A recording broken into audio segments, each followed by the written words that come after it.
Eastern Cape Police ready to hand over a docket on grave-tampering charges against Mandla Mandela to a senior prosecutor by Tuesday, and over 600 SAMWU members at Metro Bus in Johannesburg expected to down tools this morning.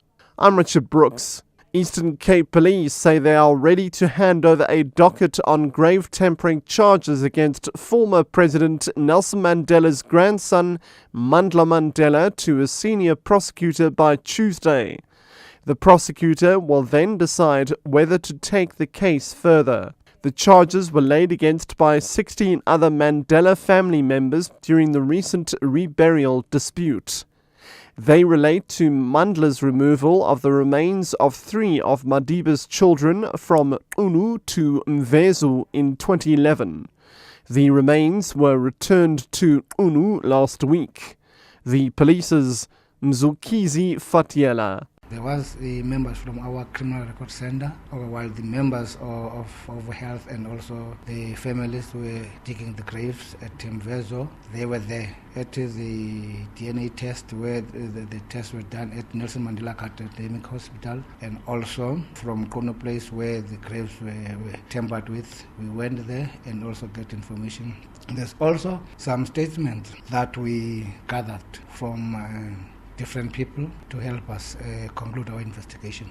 A group of visitors from the U.S. state of Texas have made the Pretoria hospital, where former President Nelson Mandela is being treated, their first stop in the country.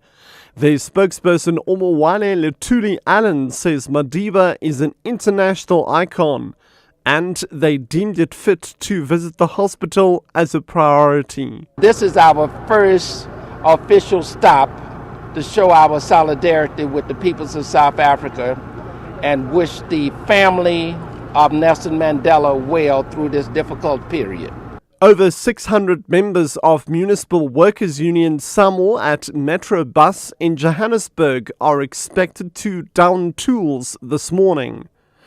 They are complaining about a number of issues, including an alleged violation by management of a collective agreement and the alleged changing of shifts. The union's Fanuel Chikova says they also want a forensic investigation into alleged corruption at Metrobus. Along our negotiations, after we served the notice, we thought maybe the employer will come to his sense and agree, and we sign an agreement. Maybe we can suspend or withdraw the strike, but then we couldn't come together. As much as we are serving the public, also within the company, we cannot allow the anomalies to exist. Reports from the Middle East say the Egyptian military is preparing a large-scale military operation in the Sinai Peninsula in coordination with Israel. The security situation in the Sinai has deteriorated after another Egyptian soldier was killed and a policeman wounded in an attack on a military checkpoint near the Israeli border last night.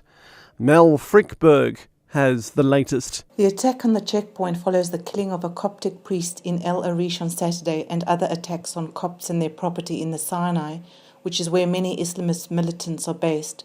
The Salafists are angry at the overthrow of former President Mohamed Morsi and the support of the Coptic Pope Tawadros II for what they see as a military coup.